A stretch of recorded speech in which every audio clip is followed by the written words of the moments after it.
Hey guys, welcome back to a special edition of Gift Talks. I'm actually going to be doing my first question and answer. If you see a glow, it's actually because I got my tablet up here. I had to keep reminding myself of the questions that people asked.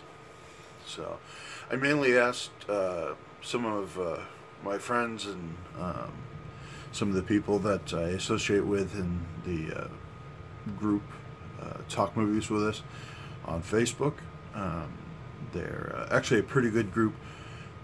If you love movies and you really enjoy talking about them, but you hate having people criticize you, this is pretty much a judgment-free zone where we just get together, talk about movies, share where we got the movies, and show what's coming out really soon. So if you're on Facebook, check out that group. They're absolutely wonderful. So let's get to the first question. Brian King wants to know whether I like Dredd or Judge Dredd better. Well, I do think that both of them are pretty decent. I have a lot of respect for Sylvester Stallone and Judge Dredd and Carl Urban in Dredd. I actually like Dredd better. Just mainly because I think it's more true to the comics. He never takes his helmet off. It's a lot grittier, a lot darker, and I think it it has that feel that the comic brought so much. The one with Sylvester Stallone, you see his face a lot more, which I think there's the recognition of the actor he is, and I don't know, the armor that he wears is not very good compared to the one in Dredd.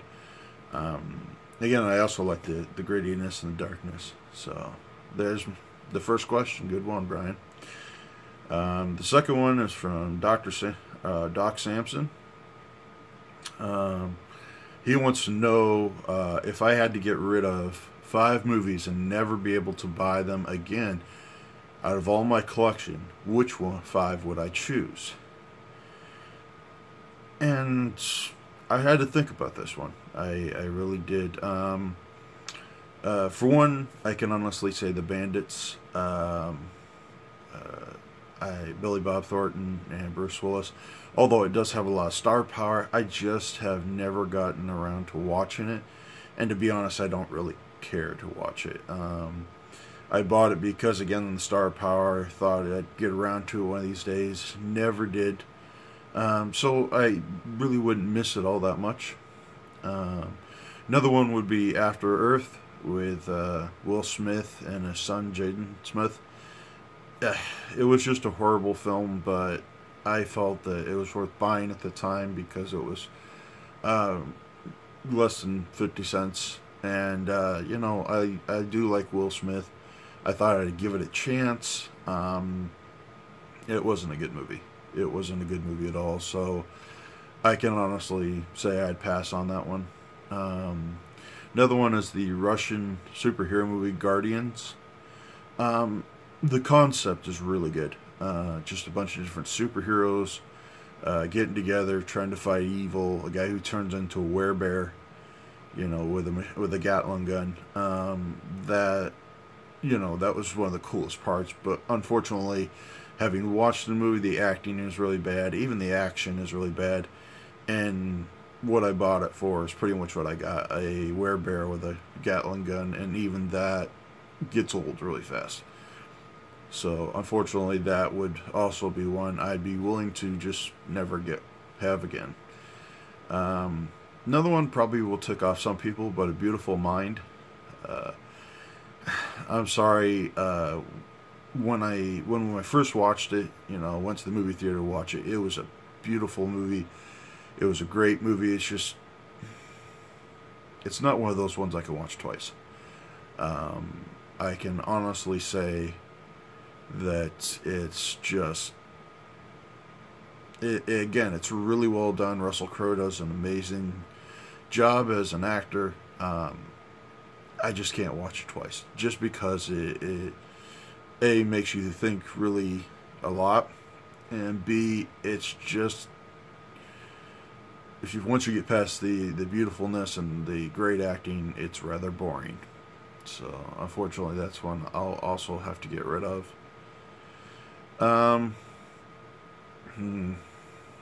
Trying to think. You know what? Phantom of the Opera. The one with oh, I can't think of his name. The newer one. I fell asleep to this movie. I know it's beautiful. I know it's got great music. It's got great actors. Gerard Butler. He's one of my favorite actors. I just can't do it. I can't sit it through twice. My wife ended up buying this movie just to get a reaction out of me. And to be honest, even though it is hers and it's in my collection, I would be happy if we never owned it again. I like the original one with Lon Chaney. It's just the new, Phantom of the Opera, not a good one. So, Doc, you made me think. My brain hurts now, and I probably lost a lot more hair. So, good for you. Terry Allen Meek wants to know, which would I prefer, and why, digital or hard copy? And he also wants to know what they mean to me. I think I've said this many times, especially in the group. I am a hard copy, for life kind of person. I've had digital copies of movies, books, stuff like that. And while I do see the benefit of it, you go on a trip, you take your tablet, you take your computer, you have all that at your hand. But I've had bad experiences where I spent a certain amount of money on a product and it somehow got deleted, or it didn't back up, or something went wrong, and I just decided never to go back. I've said many times that once they stop doing the hard copies, I'll probably quit. But I don't know. I just don't like digital copies. There's too much that can go wrong, and if you have no internet, or you don't have, access to the cloud or whatever, you lose everything. And digital copy, I can just take off a shelf, pop it in, not even using the internet, and just watch. So, plus, it looks so nice, they're fun to organize, and it helps me kind of vent out my OCD, in organizing them. So, yeah, that's why I like hard copies, maybe one day down the road I'll give digital copies another try, but for right now I just don't feel it's in the cards to actually go for that. He also asked one other question, what's my thoughts on slip covers? He says that many people he sees are either really into them or getting out of it and selling their slip covers. Me personally, I don't get the whole slipcover thing. There are a few benefits that I see for slipcovers. A, they look really beautiful. B, I think the right type of slipcovers will actually get me to buy or double dip into a movie I already own just for it. But I can't see myself, or I don't understand how people just focus their attention on buying slipcovers. I'll give you a few examples of slipcovers that I've bought just because they are beautiful. I have a few next to me. This first one is Barbarella. It was a beautiful cover, slipcover. The original cover is that. Sorry for the glare. I like both, but the slipcover definitely kind of lured me to buying this, and I do like it. I think it looks a lot better. And some slipcovers are just the same cover as the normal movie.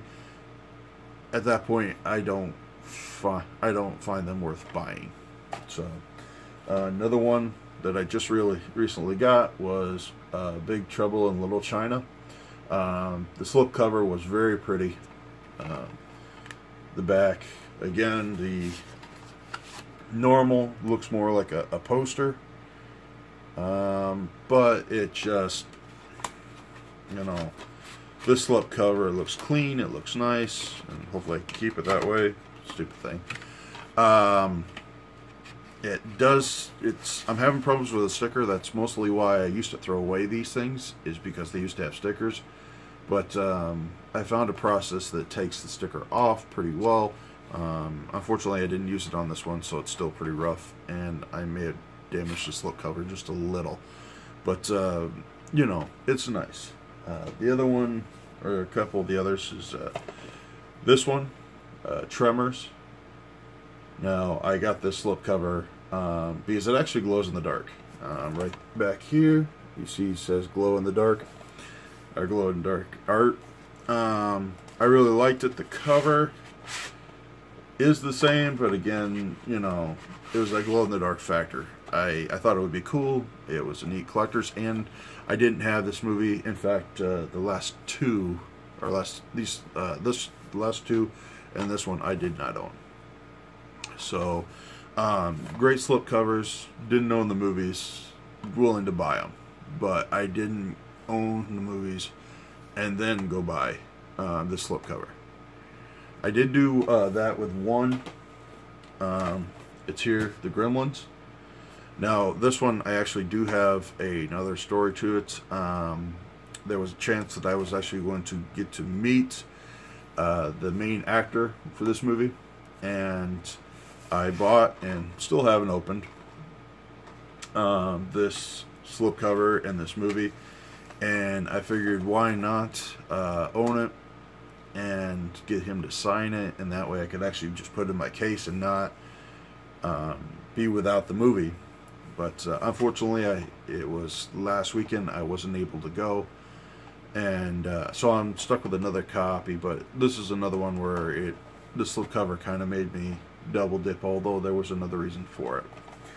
So again, I don't really get the obsession with slipcovers, but I do find them somewhat pretty or enjoyable to have. If I don't have something, I will look and I see a slipcover I like, I will buy that version just for the slipcover. But if I find Blu-rays of any of these 4 movies, I will probably trade in these and not keep the slipcovers, or not keep them just because of the slipcovers. Well, maybe the Tremor one, but not any of those. So yeah, just not a big fan of slipcovers, and I do think there in our group there is a very strong present for slipcovers, very big argument for slipcovers. I've seen people actually take a slipcover off, put it on another movie, and pay the price for the movie, but they just took the slipcover. I would never go that far. It just seems like a stupid pursuit, but that's just me. Alright, and then my last question is actually from a buddy I have at work. We've had many conversations about movies and all that, and he knows I'm a huge fan of Vincent Price. You guys do too. You've seen my glass case. I have a bobblehead and a massive collection of his movies. He asked, how did I get involved, and why is Vincent Price my favorite actor? Well, this actually goes back to a movie that we watched when we were younger. It was actually The Pit and the Pendulum with Vincent Price. There's actually a funny story behind it. We rented it. It was just something the group agreed on, and like 2 or 3 weeks later, our buddy found it in his car and said, hey, we never took this movie back. And then 5 or 6 to 10 years later, we still hadn't taken it back. The company actually went out of business, so we didn't have to pay a fine, but it just became kind of a random joke. In the meantime, I actually found out I like that one so much that I actually looked up others. House on Hyatt Hill, The Raven. I knew he did some work with the Batman TV series. And he's done a lot of work.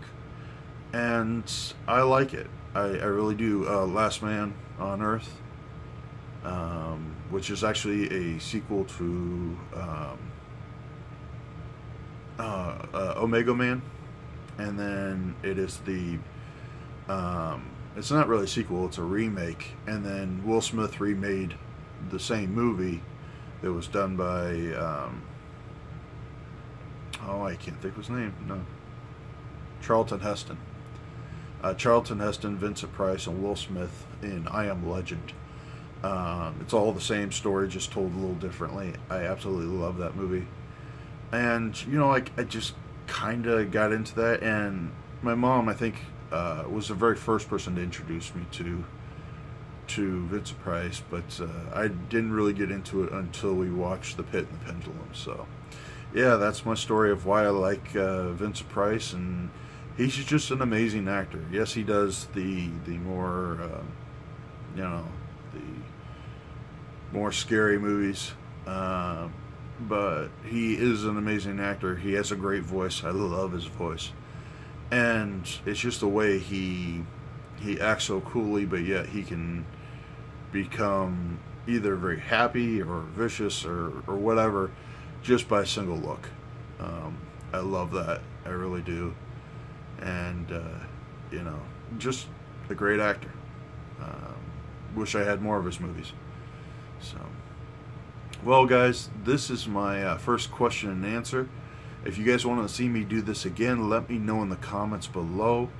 And hopefully I answered your guys' questions to satisfactory, you know, conclusion. So if you have more questions about what I've said, go ahead and, you know, hit me up. You know where I am. And hopefully you guys have a good day. If you like this you know, video, hit that like button. If you want to see more of these videos, if I do another one down the line, hit that subscribe button. I'm always happy to have new subscribers, and if you contact me and you want to talk movies, go ahead. I love doing it. So I'll talk to you guys later. Bye.